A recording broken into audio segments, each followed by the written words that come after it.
राम राम राम हरे हरे हरे कृष्णा कृष्णा कृष्णा हरे हरे हरे राम राम राम हरे हरे राम हरे हरे हरे कृष्णा कृष्णा कृष्णा हरे हरे हरे राम राम राम हरे हरे जय राधा माधव जय कुंज बिहारी जय गोपी जन वल्लभ जय गिरिवरधारी जय राधा माधव जय कुंज विहारी जय गोपी जन वल्लभ गिरिवरधारी जय राधा माधवम जय कुंज बिहारी जय गोपी जन वल्लभ जय गिरिवरधारी जय राधा माधव जय कुंज विहारी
हरे कृष्ण प्रभु जी। हरे कृष्ण प्रभु जी। ओम नमो भगवते वासुदेवाय। ओम नमो भगवते वासुदेवाय। ओम नमो भगवते वासुदेवाय। जय जय जगन्नाथ सचिदानंदन। जय जय जगन्नाथ सचिदानंदन। त्रिभुवन करे जार चरण बंदन। जय जय जगन्नाथ सचिदानंदन। নীলাচলে শঙ্খ চক্র গদা পদ্মধর। নদিয়া নগরে দণ্ড কমণ্ডলুকর। জয় জয় জগন্নাথ সচির নন্দন। ত্রিভুবন করে যাহার চরণ বন্দন। কেহ বলে পুরবেতে রাবণ বধিলাম। গোলকের বৈভব লীলা প্রকাশ করিলা। জয় জয় জগন্নাথ সচির নন্দন। ত্রিভুবন করে যার চরণ বন্দন। শ্রীরাধার ভাবে এবে গোরা অবতার। হরে কৃষ্ণ নাম গৌরা করিলা প্রচার। জয় জয় জগন্নাথ সচির নন্দন। ত্রিভুবন করে যার চরণ বন্দন। বাসুদেব ঘোষ বলে করি জোড় হাত। যেই গৌর সেই কৃষ্ণ সেই জগন্নাথ। জয় জয় জগন্নাথ সচিরানন্দন। ত্রিভুবন করে যার চরণ বন্দন। হরে কৃষ্ণ কৃষ্ণ কৃষ্ণ হরে হরে। হরে রাম রাম রাম হরে হরে। হরে কৃষ্ণ কৃষ্ণ কৃষ্ণ হরে হরে। হরে রাম রাম রাম হরে হরে। হরে কৃষ্ণ কৃষ্ণ কৃষ্ণ হরে হরে। হরে রাম রাম রাম হরে হরে। जय बोलो शिला प्रभुपाद की जय। हरे कृष्ण प्रभु जी।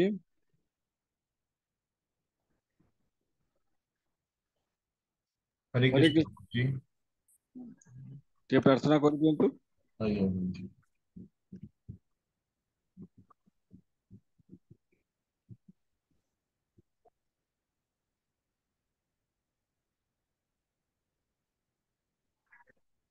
हरे कृष्ण जय। इसको मंदिर की तरफ अपने में छोड़कर प्रार्थना सहित भागवतम की तरफ प्रारंभ किया।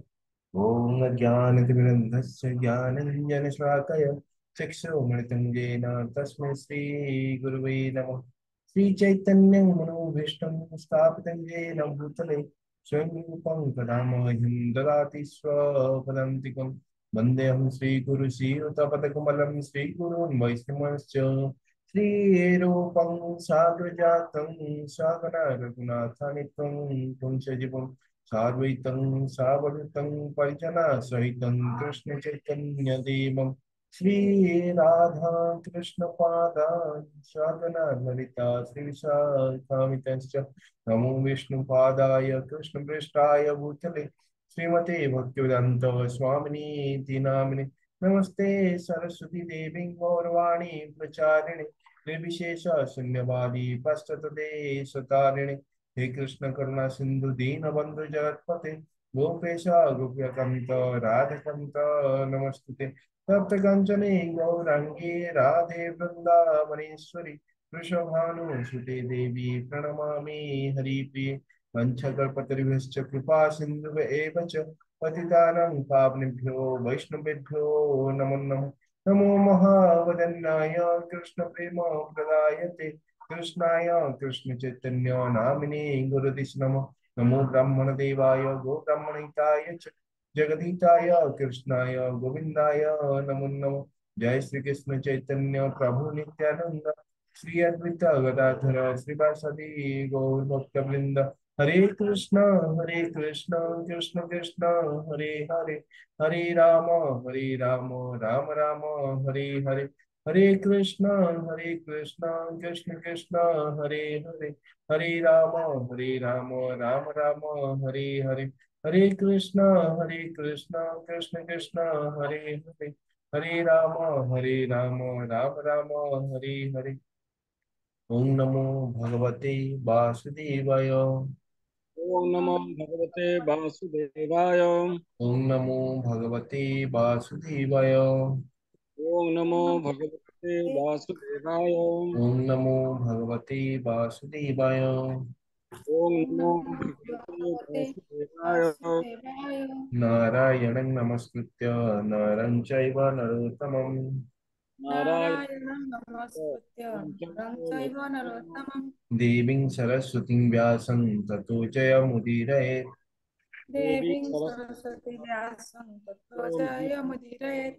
नष्टप्रायेषु अभद्रेषु नित्यं भागवत सेवया प्राय नष्टप्रायेषु भद्रेषु नित्यं भागवतसेवया भागवतसेवया सेवया। भगवते उत्तमश्लोके भक्तिर्भावति नैष्टिकी भगवते भगवते भगवते उत्तमश्लोके उत्तमश्लोके भक्तिर्भवति भक्तिर्भवति नैष्ठिके। नैष्ठिकी। हरे कृष्ण हरे प्रभु जी कृष्ण दंडवत प्रभु जी प्रणाम। दंडवत प्रणाम। हरे कृष्ण हरे कृष्ण संपूर्ण प्रभु जी प्रणाम। प्रणाम। प्रभु जी दंडवत प्रणाम। हरे कृष्ण। श्रीमद् भागवतम तृतीय स्कंद सप्तदश अध्याय अनुमोदन शेष पर्याय। वर्तमान आम प्रद्युम्न प्रभुजी पाखु अनुमोदन शुणा। प्रद्युम्न प्रभुजी हरे आगे। कृष्ण प्रभु जी। हरे आज्ञा कृष्ण प्रभु। मोर हरे कृष्ण। आवाज सुना जाଉଛି प्रभु जी? हाँ शुची। हाँ प्रभुजी ठीक अच्छे ओके आगे। ओके ओके प्रभु। हरे हरे कृष्ण। ओम नमो भगवते वासुदेवाय। ओम नमो भगवते वासुदेवाय। ओम नमो भगवते वासुदेवाय। समस्त उपस्थित भक्तवृंदଙ୍କ ଚରଣରେ ମୋର ପ୍ରଣିପାତ ଜଣାଇ ଆଜିର ଅନୁମୋଦନ କାର୍ଯ୍ୟକୁ ମୁଁ ଆଗକୁ ବଢାଉଛି। ତୃତୀୟ ସ୍କନ୍ଧ ସପ୍ତଦଶ ଅଧ୍ୟାୟ ହିରଣ୍ୟାକ୍ଷରୁ ବିଶ୍ୱ ବ୍ରହ୍ମାଣ୍ଡ ଉପରେ ବିଜୟ ଏହି ଶୀର୍ଷକ ଆଜିର ବିଷୟ। ମୈତ୍ର ଏବଂ ବିଦୁରଙ୍କର କଥୋପକଥନ ଏବେ ଜାରି ରହିଛି। ମୈତ୍ର ମୁନି ଯିଏ ଭଗବାନଙ୍କ ଠାରୁ ଶ୍ରବଣ କରିଥିଲେ ସେ ବିଦୁରଙ୍କୁ ତାଙ୍କର ଜ୍ଞାନ ପ୍ରଦାନ କରୁଛନ୍ତି। ଆମେ ଦୁଇ ତିନି ଅଧ୍ୟାୟ ପୂର୍ବରୁ ଆମେ ଜାଣିଥିଲେ ଯେ ଯେତେବେଳେ ହିରଣ୍ୟାକ୍ଷ ଏବଂ ହିରଣ୍ୟାକ୍ଷ ଏବଂ ହିରଣ୍ୟକଶିପୁ ଯେତେବେଳେ ଋତୁମାତାଙ୍କ ଗର୍ଭରେ ସେ ଋତୁମାତା ଯେତେବେଳେ ଗର୍ଭଧାରଣ କରିଥିଲେ ସେତେବେଳେ ସେମାନେ ଜନ୍ମ ହେବା ପୂର୍ବରୁ ପୃଥିବୀର ସବୁଆଡେ ଅନ୍ଧକାର, ପୃଥିବୀ ଏବଂ ସାରା ବିଶ୍ୱ ବ୍ରହ୍ମାଣ୍ଡରେ ଅନ୍ଧକାର ଛାଇ ଯାଇଥିଲା। ତେଣୁ ଦେବତାମାନେ ଭୟଭୀତ ହୋଇ ବ୍ରହ୍ମାଙ୍କ ପାଖକୁ ଯାଇ ଏହାର କାରଣ ପଚାରିଥିଲେ ଏବଂ ବ୍ରହ୍ମା ତାଙ୍କର କାରଣ ତାହାର କାରଣ ଦେବତା ମାନଙ୍କୁ ଶୁଣାଉଥିଲେ ଏବଂ ଯୋଉଥିରେ ଦେବତା ମାନେ ଶୁଣିବାକୁ ପାଇଥିଲେ ଯେ ଯେ ଜୟ ବିଜୟ ନାମକ ଯିଏ ଦ୍ୱାରପାଳ ଭଗବାନଙ୍କର ବୈକୁଣ୍ଠ ପୁରର ଯିଏ ଦ୍ୱାରପାଳ ସେମାନେ ବ୍ରହ୍ମାଙ୍କର ପୁତ୍ର ଚାରି କୁମାର ଯେ ଚାରୋଟି ପୁତ୍ର ତାଙ୍କ ଦ୍ୱାରା ଅଭିଶପ୍ତ ହୋଇ ସେମାନେ ପତିତ ହୋଇଯାଇଥିଲେ ଏବଂ ତାଙ୍କର ଅଭିଶାପ ବଳରେ ସେ ପୃଥ୍ୱୀ ପୃଷ୍ଠରେ ଦାନବ ରୂପେ ଜନ୍ମ ଗ୍ରହଣ କରିବେ ବୋଲି ଅଭିଶପ୍ତ ହେଇଥିଲେ। ସେଇଥିପାଇଁ ସେ ଋତୁମାତାଙ୍କ ଗର୍ଭରେ ସେ ବୈକୁଣ୍ଠରୁ ଖସି ପଡି ସେ ଋତୁମାତାଙ୍କ ଗର୍ଭରେ ସେ ଜନ୍ମ ଗ୍ରହଣ କରିଥିଲେ। ଏହି କଥା ବ୍ରହ୍ମା ଯେତେବେଳେ ଦେବତା ମାନଙ୍କୁ ସମସ୍ତଙ୍କୁ ଶୁଣାଇଥିଲେ ଦେବତା ମାନେ ମାନେ ଯୋଉ କାରଣ ଜାଣିପାରି ସମସ୍ତେ ତାଙ୍କର ସମସ୍ତେ ଭୟ କରୁଥିଲେ ସେମାନେ ଟିକେ ଭୟମୁକ୍ତ ହୋଇ କାରଣ ସେ କାରଣ ଯେହେତୁ ଜାଣିପାରିଥିଲେ ନିଜ ନିଜର ତାଙ୍କର ଗ୍ରହ ଆଦିକୁ ନିଜ ନିଜର ବାସସ୍ଥାନକୁ ଚାଲି ଯାଇଥିଲେ। ଦ୍ୟୁତି ମାତା ଯିଏ ଜାଣିଥିଲେ ଯେ ତାଙ୍କର ପୁତ୍ର ମାନେ ଦାନବ ହୋଇ ଜନ୍ମ ଗ୍ରହଣ କରିବେ ଏବଂ ସମଗ୍ର ବିଶ୍ୱ ବ୍ରହ୍ମାଣ୍ଡରେ ପ୍ରଳୟ ଓ ଧ୍ୱଂସ ସୃଷ୍ଟି କରିବେ ସେ ତାଙ୍କ ପୁତ୍ରକୁ 100 ବର୍ଷ ଧରି ନିଜ ଗର୍ଭରେ ଧାରଣ କରିଥିଲେ ଏବଂ ଜନ୍ମ ଦଉନଥିଲେ କିନ୍ତୁ ପରିଶେଷରେ ସେ ତାଙ୍କ ପୁତ୍ର ଦୁଇ ଜଣଙ୍କୁ ଜନ୍ମ ଦେଇଥିଲେ। ଜନ୍ମ ହେବା ମାତ୍ରେ ଏହି ଦୁଇ ଜଣ ପୁତ୍ର ପୃଥ୍ୱୀ ପୃଷ୍ଠ ଏବଂ ସମଗ୍ର ବିଶ୍ୱ ବ୍ରହ୍ମାଣ୍ଡରେ ବହୁତ କିଛି ଅଶୁଭ କାର୍ଯ୍ୟକଳାପ ସୃଷ୍ଟି ହୋଇଥିଲା। ଯେମିତି ସବୁଆଡେ ଭୂମିକମ୍ପ, ବହୁତ ଜୋରସେ ପବନ ବହିବା, ସବୁ ବାତ୍ୟା, ଝଡ, ବର୍ଷା ଆଦି ଲାଗି ରହିବା, ଗଛ ମାନ ସବୁ ଉପୁଡି ପଡୁଥିଲେ। ଗଧ ମାନେ ଯୋଉମାନେ ସେମାନେ ଏଣେ ତେଣେ ଦୌଡିବାକୁ ଆରମ୍ଭ କରିଥିଲେ। ଯେତେ ସବୁ ଅଶୁଭ ସଂକେତ ଅଛି ଆମେ ସବୁ ଜାଣିଛନ୍ତି। କୁକୁର ମାନେ ଯେମିତି ଉପରକୁ ମୁହଁ କରି ଯେମିତି ବୋବେଇବା, ପେଚା ବୋବେଇବା, ଇତ୍ୟାଦି ଇତ୍ୟାଦି ଯେତେ ଅଶୁଭକାର ସଂକେତ ଆମେ ଆଜିକାଲି ଦେଖିବାକୁ ପାଉଛନ୍ତି। ଯେତେବେଳେ ଗୋଟେ ଅଶୁଭ ସମୟ ଆସେ ଆମେ ଜାଣିଛନ୍ତି ଏଇ ସବୁ ଅଶୁଭ ସଂକେତ ମିଳେ। ସେଇଭଳି ସବୁ ଅଶୁଭ ସଂକେତ ମିଳୁଥିଲା। ଚାରିଆଡେ ସବୁଆଡେ ଅଗ୍ନି ବର୍ଷା ହଉଥିଲା, ସବୁଆଡେ ନିଆଁ ଏବଂ ଇତ୍ୟାଦି ଲାଗି ଯାଉଥିଲା। ବହୁତ ଜୋରସେ ପବନ ବୋହିବାକୁ ଲାଗୁଥିଲା, ଆକାଶରେ ଝଡ଼ ସବୁବେଳେ ଲାଗି ରହୁଥିଲା। ଏଇ ସବୁ ଅଶୁଭ ସଂକେତ ଦେଖିଲା ପରେ ଇଭିନ୍ ମଧ୍ୟ ଅଶୁଭ ଯୋଉ ଗ୍ରହ ମାନେ ଯୋଉମାନେ ଦେଖା ହବା କଥା ନୁହଁ ସେମାନେ ଦେଖା ଯାଉଥିଲେ। ଯେମିତି ଆମର ଶନି ଗ୍ରହ, ମଙ୍ଗଳ ଗ୍ରହ ଯାହା ଶୁଭ ମନାଯାଏ, ସେମାନେ ଅଧିକ ଉଜ୍ଜଳ ହୋଇ ପଡିଥିଲେ। ବୃହସ୍ପତି ଯେପରି ମଙ୍ଗଳକର ଗ୍ରହ, ବୃହସ୍ପତି ଗ୍ରହ ରାଜ ବୃହସ୍ପତି, ତାଙ୍କଠୁ ମଙ୍ଗଳ ଏବଂ ଶନି ଅତ୍ୟଧିକ ଉଜ୍ଜଳ ହୋଇ ପଡିଥିଲେ। ସେମାନଙ୍କର ପ୍ରାଦୁର୍ଭାବ ବଢି ଯାଇଥିଲା। ଗାଈ ମାନେ ଭୟରେ ସେମାନେ ସବୁବେଳେ ପରିସ୍ରା ଏବଂ ମଳମୂତ୍ର ଆଦି କରୁଥିଲେ ଏବଂ ଦୁଗ୍ଧ ଦେବା ପରିବର୍ତ୍ତେ ସେମାନେ ରକ୍ତ ତାଙ୍କର ପହ୍ନାରୁ ବହୁଥିଲା। ପକ୍ଷୀମାନେ ଏଣେ ତେଣେ ସବୁ ଭୟଭୀତ ହୋଇ ଦୌଡିବାକୁ ଲାଗୁଥିଲେ। ତେଣୁ ଏସବୁ ଅଶୁଭ ସଂକେତ ସେମାନଙ୍କୁ ମିଳି ଯାଇଥିଲା। ଏସବୁ ଅଶୁଭ ସଂକେତ ଚାରି କୁମାର ଯିଏ ମାନେ ଜାଣିଛନ୍ତି ଏହାର କାରଣ କଣ, ସେମାନଙ୍କ ଛଡା ଅନ୍ୟ ଦେବତା ମାନେ ସମସ୍ତେ ଭୟଭୀତ ହୋଇ ପଡିଥିଲେ ଏସବୁ ଅଶୁଭ ସଂକେତ ଦେଖି। ଦୁଇ ପୁତ୍ର ଜନ୍ମ ନେଇଥିଲେ, ବିଶାଳକାୟ ପୁତ୍ର ସେମାନେ ସେମାନେ ଯେତେବେଳେ ବଢିଥିଲେ ସେମାନେ ବିଶାଳକାୟ ଶରୀର ଧାରଣ କରିଥିଲେ। ଯେମିତି ଲାଗୁଥିଲା ଦୁଇଟି ପର୍ବତ ବା ଦୁଇଟି ମେରୁ ସଦୃଶ ସେମାନଙ୍କର ଶରୀର ହୋଇଥିଲା। କଶ୍ୟପ ମୁନି ଯିଏ ତାଙ୍କର ପିତା, ଦୁଇ ପୁତ୍ରଙ୍କର ନାମକରଣ କରିଥିଲେ। ଯିଏ ପ୍ରଥମେ ଜନ୍ମ ନେଇଥିଲେ ତାଙ୍କ ନାଁ ହିରଣ୍ୟାକ୍ଷ, ଏବଂ ଯିଏ ପରେ ଜନ୍ମ ଗ୍ରହଣ କରିଥିଲେ ତାଙ୍କ ନାଁ ହିରଣ୍ୟକଶିପୁ। କିନ୍ତୁ ଯିଏ ପରେ ଜନ୍ମ ଗ୍ରହଣ କରିଥିଲେ ହିରଣ୍ୟକଶିପୁ, ସେ ଗର୍ଭରେ ପ୍ରଥମ ଗର୍ଭ ସଞ୍ଚାର ହେଇଥିଲେ, ତେଣୁ ସିଏ ହେଲେ ବଡ ଭାଇ ହିରଣ୍ୟକଶିପୁ ଏବଂ ସାନ ଭାଇ ହେଲେ ହିରଣ୍ୟାକ୍ଷ। ହିରଣ୍ୟକଶିପୁ ନିଜର ତପସ୍ୟା ବଳରେ ବ୍ରହ୍ମାଙ୍କୁ ସନ୍ତୁଷ୍ଟ କରିଥିଲେ ଏବଂ ନିଜେ ଅମର ବରଦାନ ପାଇଥିଲେ। କୌଣସି ପ୍ରକାର ସେ ଇଏ ଧରାଧାମରେ କାହା ଦ୍ୱାରା ମରିବେ ନାହିଁ ବୋଲି ବ୍ରହ୍ମାଙ୍କର ବର ପାଇ ବହୁତ ବଳିୟାନ ହେଇଥିଲେ ଏବଂ ତିନି ଲୋକକୁ ସେ ଭୟଭୀତ କରି ରଖିଥିଲେ। ହିରଣ୍ୟାକ୍ଷ ଯିଏ ଭାଇକୁ ସନ୍ତୁଷ୍ଟ କରିବା ପାଇଁ ନିଜର ବିଶାଳକାୟ ଶରୀର ଏବଂ ବିଶାଳ ବଳ ଦ୍ୱାରା ସେ ସମଗ୍ର ବିଶ୍ୱ ବ୍ରହ୍ମାଣ୍ଡ ତ୍ରିଭୁବନରେ ବୁଲି ବୁଲି ସମସ୍ତଙ୍କୁ ରଣହୁଙ୍କାର ଦଉଥିଲେ ତାଙ୍କ ସହିତ ଯୁଦ୍ଧ କରିବାକୁ। ହିରଣ୍ୟାକ୍ଷ ଯେତେବେଳେ ଯାଇକି ସ୍ୱର୍ଗ ଲୋକରେ ପହଞ୍ଚିଥିଲେ, ଭୟଭୀତ ହୋଇ ଦେବତା ଆଦି ଇନ୍ଦ୍ର ଆଦି ଦେବତା ଗଣ ଯିଏ ସବୁଠୁ ଦେବେନ୍ଦ୍ର ବା ଦେବତା ମାନଙ୍କର ଶ୍ରେଷ୍ଠ ଦେବତା ବୋଲି କୁହାଯାଏ, ସିଏ ବି ଭୟଭୀତ ହୋଇ ସମସ୍ତେ ନିଜ ନିଜର ଛୁପି ସବୁ ଲୁଚିବାକୁ ଲାଗିଥିଲେ ତାଙ୍କର ପ୍ରତାପରେ ଦେଖି। ହିରଣ୍ୟାକ୍ଷ ନିଜର ବିଶାଳକାୟ ଶରୀରରେ ତାଙ୍କ ଶରୀରରେ ଗୋଟେ ମାଳା ଆଦି ପିନ୍ଧି ଏବଂ ଗଳା ହାତ ଗୋଡରେ ପିନ୍ଧି ତାଙ୍କର ଭୟଭୀତ ରୂପ ଦ୍ଵାରା ସମସ୍ତଙ୍କୁ ଭୟଭୀତ କରିପାରିଥିଲେ। ସ୍ୱର୍ଗ ମାତ ପାତାଳରେ ସମସ୍ତଙ୍କୁ ଭୟଭୀତ କରିପାରିଥିଲେ। ସ୍ୱର୍ଗ ଲୋକରେ ସେ କାହାକୁ ନ ପାଇ ଯେହେତୁ ସବୁ ଦେବତା ଲୁଚି ଯାଇଥିଲେ, ସେ ଋଣହୁଙ୍କାର କରିଥିଲେ ଏବଂ ଋଣହୁଙ୍କାର କରିଲା ପରେ ତାପରେ ଆସି ଯୋଉ ଆମର ରସାତଳ ବା ସମୁଦ୍ର ମଧ୍ୟରେ ଲମ୍ଫ ପ୍ରଦାନ କରି ସମୁଦ୍ର ମଧ୍ୟରେ ପ୍ରବେଶ କରିଥିଲେ। ବହୁ ବର୍ଷ ଧରି ସମୁଦ୍ରରେ ପ୍ରବେଶ କଲା ପରେ ତାଙ୍କର ପ୍ରବେଶ କରିଥିଲେ ଏବଂ ସେତେବେଳେ ଯିଏ ବରୁଣ ଦେବ ଯିଏ ମାନେ ଆମର ଯୋଉ ଜଳଚର ମାନଙ୍କର ଦେବତା ବରୁଣ ଦେବ, ସିଏ ତାଙ୍କର ରାଜଧାନୀରେ ସିଏ ପହଞ୍ଚିଥିଲେ। ତାଙ୍କୁ ବିହା ଭରି ବୋଲି କୁହାଯାଏ ତାଙ୍କର ରାଜଧାନୀକୁ, ସେଇଠି ଯାଇ ପହଞ୍ଚିଥିଲେ। ଜଳଚର ଯେତିକି ପ୍ରାଣୀ ମାନେ ତାଙ୍କୁ ଦେଖି ଭୟଭୀତ ହୋଇ ତାଙ୍କୁ ରାସ୍ତା ଛାଡି ଦେଇଥିଲେ। ସେ ବରୁଣ ଦେବଙ୍କ ପାଖରେ ପହଞ୍ଚି ବରୁଣ ଦେବଙ୍କୁ ଇଙ୍ଗିତ କରି ଅଟହାସ୍ୟ କରି ସେ ତାଙ୍କୁ କହିଥିଲେ, ହେ ରାଜା, ମୁଁ ତମ ସହିତ ଯୁଦ୍ଧ କରିବାକୁ ଚାହେଁ। ତମେ ତ ରାଜା ବହୁତ ଶକ୍ତିଶାଳୀ, ମୋ ସହିତ ଯୁଦ୍ଧ କର। ବରୁଣ ଦେବ ପ୍ରଥମେ ରାଗି ଯାଇଥିଲେ ମଧ୍ୟ ନିଜର ରାଗକୁ ସମ୍ବରଣ କରି ସେ ବହୁତ ବୁଦ୍ଧିମାନର ସହ ସେ ତାଙ୍କୁ କହିଲେ, ହେ ହେ ତମେ ବହୁତ ବଳିୟାନ, ତମେ ବହୁତ ବଳଶାଳୀ, ମୁଁ ତ ବହୁତ ବୁଢା ହେଇଗଲିଣି, ତେଣୁ ମୁଁ ତମ ସହିତ ଯୁଦ୍ଧ କରିବା ପାଇଁ ମୁଁ ଉପଯୁକ୍ତ ନୁହଁ। ତମେ ତମର ଉପଯୁକ୍ତ ପ୍ରତିଦ୍ୱନ୍ଦୀ ସହିତ ଯୁଦ୍ଧ କରିବା ଦରକାର। ଏବଂ ବିଷ୍ଣୁ ଯିଏ ବରାହ ଦେବତା ହିସାବରେ ଏ ଜଳରେ ଅବସ୍ଥାନ କରୁଛନ୍ତି, ସେ ହିଁ ତମ ପାଇଁ ଉପଯୁକ୍ତ, ତମେ ଯାହା ସହିତ ଯୁଦ୍ଧ କରିବା ଦରକାର। ଏତେକ କହି ବରୁଣ ଦେବ ତାଙ୍କୁ ବିଷ୍ଣୁଙ୍କ ପାଖକୁ ଯିବାକୁ ତାଙ୍କୁ ପରାମର୍ଶ ଦେଇଥିଲେ। ଏତକରେ ଆମର ଏଇ ଯୋଉ ଆଜିର ଏଇ ଯୋଉ ଶୀର୍ଷକ ଏଇ ଅଧ୍ୟାୟ ଏଇଠି ପରିସମାପ୍ତ ହଉଛି। ଏତକ କହି ମୁଁ ମୋର ଆଜିର ଅନୁମୋଦନକୁ ଏଇଠି ପରିସମାପ୍ତି କରୁଛି। ହରେ କୃଷ୍ଣ ପ୍ରଭୁ। हरे कृष्ण प्रभु जी, हरि बोल। बहुत सुंदर भाव कहले। प्रदीप प्रभु जी वर्तमान अनुमोदन कार्यक्रम को आगे नियंतु।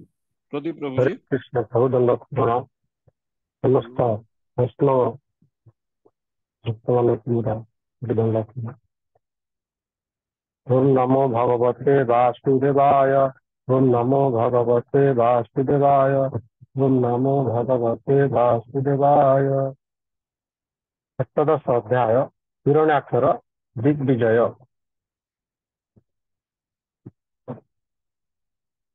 ମିତ୍ରମୁନି କହୁଛନ୍ତି ଯେ ଯେତେବେଳେ ଭଗବାନ ସନକାଦି ଋଷିମାନଙ୍କର ଅଭିଶାପରେ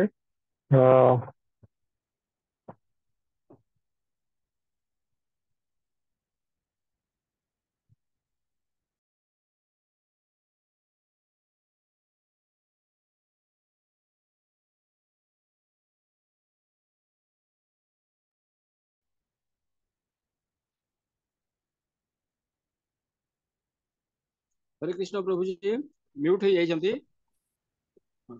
हरे कृष्ण ବ୍ରହ୍ମାଙ୍କର ଚାରି ପୁତ୍ରମାନଙ୍କର ଅଭିଶାପରେ ଯେତେବେଳେ ଜୟ ବିଜୟ ଅଭିଶପ୍ତ ହୋଇ ଜନ୍ମ ହେଲେ ଗର୍ଭରେ ସେତେବେଳେ ଦେବତାଗଣ ବିକଶସ୍ତ ହୋଇ ପଳାୟନ ହେଲେ।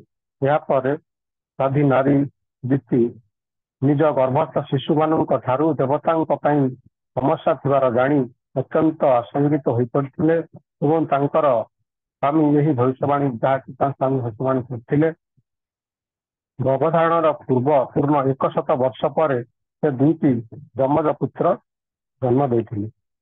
ସେହି ଅସୁର ସନ୍ତାନଦ୍ୱୟ ଭୂମିଷ୍ଠ ହେଲା ପରେ ଦେବଲୋକରେ ପୃଥିବୀରେ ଓ ଅନ୍ତରିକ୍ଷରେ ମହାଭୀତିପ୍ରଦ ବହୁତ ଆଶ୍ଚର୍ଯ୍ୟଜନକ ଉପଦ୍ରବ ସଂଘଟିତ ହେବାକୁ ଲାଗିଲା। ସେହି ଅସୁର ଦ୍ୱୟ ଜନ୍ମ ହେଲା ପରେ ପର୍ବତମାନଙ୍କ ସହିତ ପୃଥିବୀରେ ଭୂକମ୍ପ ସୃଷ୍ଟି ହେଲା ଏବଂ ସର୍ବତ୍ର ଅଗ୍ନି ଜଳି ଉଠିଲା। ଧୂମକେତୁ ଉଲ୍କା ଓ ବଜ୍ରପାତ ସହିତ ଶନିଗ୍ରହ ଭଳି ଅନେକ ଅଶୁଭ ଗ୍ରହମାନ ଦେଖାଦେଲେ। ବାରମ୍ବାର ସୁସୁ ଗର୍ଜନ କରି ପବନ ବହିବାକୁ ଲାଗିଲା। ବିରାଟ ବୃକ୍ଷରାଜି ଉପୁଡ଼ି ପଡ଼ିଲା। ସେମାନଙ୍କର ଶତ୍ରୁ ପାଇଁ ଝଡ଼ ଉଠିଲା ଓ ଧୂଳିପଟଳରେ ସେମାନଙ୍କର ଧ୍ୱଜା ଉଡ଼ିଲା। ସେହି ସମୟରେ ବିଦ୍ୟୁତ୍ ରୂପ ଅଟ୍ଟହାସ୍ୟଯୁକ୍ତ ଘନ ମେଘମାଳ ଦ୍ୱାରା ସୂର୍ଯ୍ୟାଦି ଗ୍ରହ ନକ୍ଷତ୍ରମାନଙ୍କର ପ୍ରଭା ବିନଷ୍ଟ ହେଲା। ସୁତରାଂ ନଭମଣ୍ଡଳ ଅନ୍ଧକାରମୁକ୍ତ ହେଲା। ସେଥିପାଇଁ ଆଉ କିଛି ଦୃଷ୍ଟିଗୋଚର ହେଲା ନାହିଁ। ରାହୁ ଗ୍ରହ ଚନ୍ଦ୍ର ସୂର୍ଯ୍ୟଙ୍କର ପରାଗଜନିତ ପରିବେଶ ବାରମ୍ବାର ପ୍ରକାଶ ପାଇବାକୁ ଲାଗିଲା ଏବଂ ବିନା ମେଘରେ ପୁନଃ ପୁନଃ ମେଘ ଗର୍ଜନ ଓ ଗିରିଗୁମ୍ଫାରୁ ରଥଚକ୍ର ନିର୍ଘୋଷ ଭଳି ଭୟାବହ ଶବ୍ଦ ଉତ୍ଥିତ ହେବାକୁ ଲାଗିଲା। ଗ୍ରାମ ମଧ୍ୟରେ ଶୃଗାଳ ଓ ପେଚକର ଧ୍ୱନି ସହ ଶୃଗାଳୀଗଣ ସେମାନଙ୍କର ମୁଖ ଉଦରରୁ ଭୟଙ୍କର ଅଗ୍ନି ଉଦ୍ଗୀରଣ କରି ଅମଙ୍ଗଳ ସୂଚକ ଚିତ୍କାର କରିବାକୁ ଲାଗିଲେ।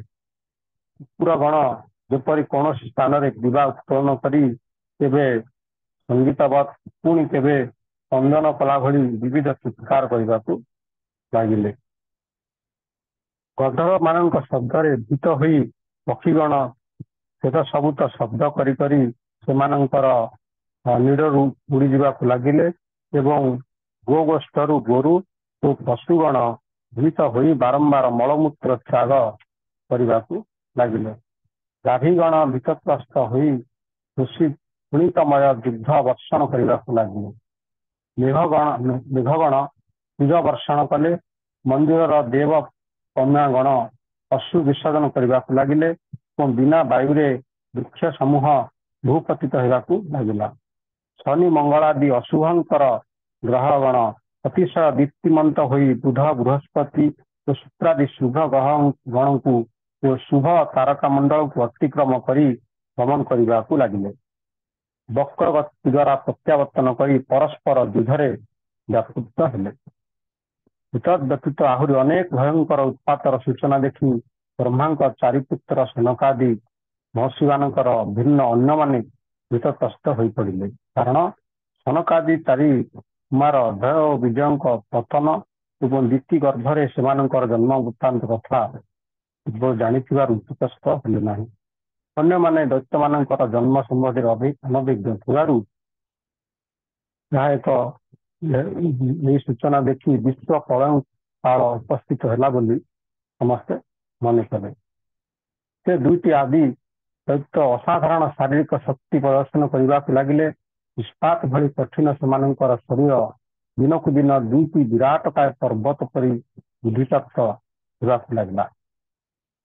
ଆସୁରୀ ସଭ୍ୟତାରେ ଲୋକମାନେ ଏପରି ଶରୀର ଗଠନ ପ୍ରତି ଆଗ୍ରହୀ ଯେ ଯେତେବେଳେ ସେମାନେ ରାସ୍ତାରେ ପଦକ୍ଷେପ କରି ଚାଲନ୍ତି ସେତେବେଳେ ପୃଥ୍ୱୀ ଥରି ଉଠେ।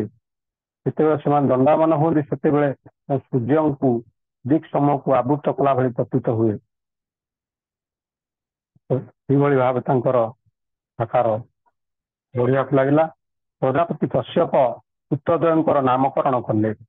ସେ ଯେ ପ୍ରଥମେ ଜନ୍ମ ହେଲା ତାହାର ନାମ ହିରଣ୍ୟାକ୍ଷ ରଖାହେଲା ଏବଂ ଦ୍ୱିତୀ ଯାହାଙ୍କୁ ପ୍ରଥମେ ଗର୍ଭରେ ଧାରଣ କରିଥିଲେ ତାହାର ନାମ ହିରଣ୍ୟକଶିପୁ ରଖାଗଲା। ପରେ ଜ୍ୟେଷ୍ଠ ପୁତ୍ର ହିରଣ୍ୟକଶିପୁ ବ୍ରହ୍ମାଙ୍କ ଠାରୁ ବର ଲାଭ କରି ତ୍ରିଭୁବନରେ ନିଜର ମୃତ୍ୟୁ ପାଇଁ କାହାରିକୁ ଭୟ କରୁନଥିଲେ। ସେହି ବର ପାଇଥିବାରୁ ସେ ଅତ୍ୟନ୍ତ ଗର୍ବ କରୁଥିଲା ଓ ଅତ୍ୟନ୍ତ ଉଦ୍ଧତ ହୋଇଯାଇଥିଲା ଏବଂ ତ୍ରିଭୁବନକୁ ନିଜ ଆୟତ୍ତରେ ରଖିଥିଲା। ଅନୁଜ ହିରଣ୍ୟାକ୍ଷ ତାର କର୍ମ ଦ୍ୱାରା ଜ୍ୟେଷ୍ଠ ଭ୍ରାତାଙ୍କୁ ସନ୍ତୁଷ୍ଟ କରିବା ପାଇଁ ସର୍ବଦା ପ୍ରସ୍ତୁତ ଥିଲା। ତେଣୁ ସେ ଗଦା ହସ୍ତରେ ଯୁଦ୍ଧ ଅନ୍ୱେଷଣ କରି ଭାଇକୁ ସନ୍ତୁଷ୍ଟ କରିବା ପାଇଁ ସମଗ୍ର ବ୍ରହ୍ମାଣ୍ଡରେ ପରିଭ୍ରମଣ କରିବାକୁ ଲାଗିଲା।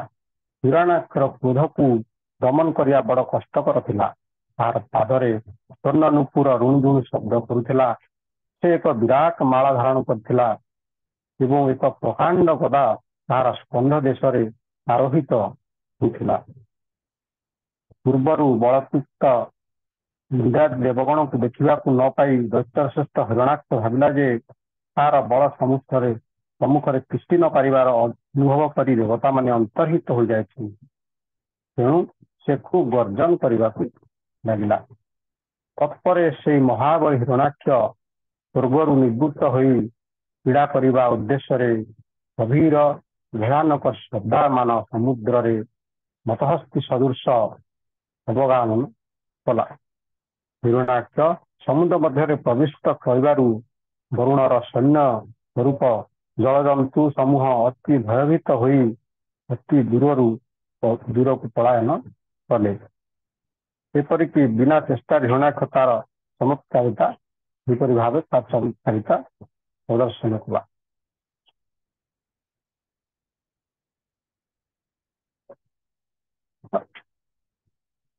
ଏହାପରେ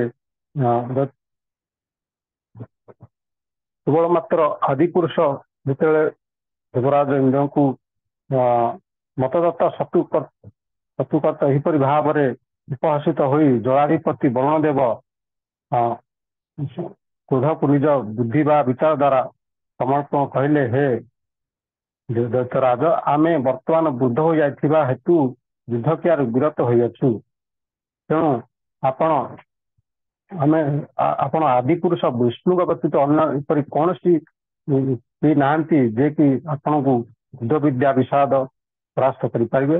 ତେଣୁ ଅତଏବ ଆପଣ ବିଷ୍ଣୁଙ୍କ ନିକଟକୁ ଗମନ କରିପାରନ୍ତି। ବରୁଣଦେବ କହିଲେ, ଆପଣ ତାହାଙ୍କୁ ପ୍ରାପ୍ତ ହୋଇ ଶୀଘ୍ର ନଷ୍ଟ ଗର୍ବ ହେବେ ଏବଂ କୁକୁରାଦି ପରିବେଷ୍ଟିତ ହୋଇ ଯୁଦ୍ଧ କ୍ଷେତ୍ରରେ ଚିର ନିଦ୍ରାରେ ଶୟନ କରିବେ। ସେ ଭଗବାନ ସାଧୁମାନଙ୍କ ପ୍ରତି ଅନୁଗ୍ରହ ପ୍ରଦର୍ଶନ କରିବା ନିମିତ୍ତ ଓ ଆପଣଙ୍କ ଭଳି ଅସାଧୁମାନଙ୍କ ବିନାଶ ନିମିତ୍ତ ବରାହ ରୂପ ଧାରଣ କରିଛନ୍ତି। ଏହିଭଳି ଭାବେ ହିରଣ୍ୟାକ୍ଷର ବିଜୟ ଶୀର୍ଷକ ଶ୍ରୀମଦ୍ ଭାଗବତ ତୃତୀୟ ସ୍କନ୍ଧ ଚତୁର୍ଥ ଅଧ୍ୟାୟ। हरे कृष्ण प्रभु जी, हरे कृष्ण। बहुत सुंदर, हरि बोल। बर्तमान पर्यंत आम 3 दिन पर्यंत अनुमोदन कले, 7 जन धरिक अनुमोदन कले। आसंता काली ठारू प्रभुजी को अनुरोध करिया 18 अध्याय पाठ करिया श्री बराह देवंकर सहित हिरण्याक्षर युद्ध। बहुत परिमाण केमिति भक्त एठी जोग देवा से दिगरे आमे समस्त प्रयास हेबा। हरे कृष्ण प्रभु जी, समापन कर दे प्रभु जी। हरे कृष्ण प्रभु जी। हरे कृष्ण। हरे कृष्ण समस्त बहुत बहुत धन्यवाद आप बहुत सुंदर भाव में अनुमोदन कार्यक्रम शेष कर भल भाव आप श्रवण कर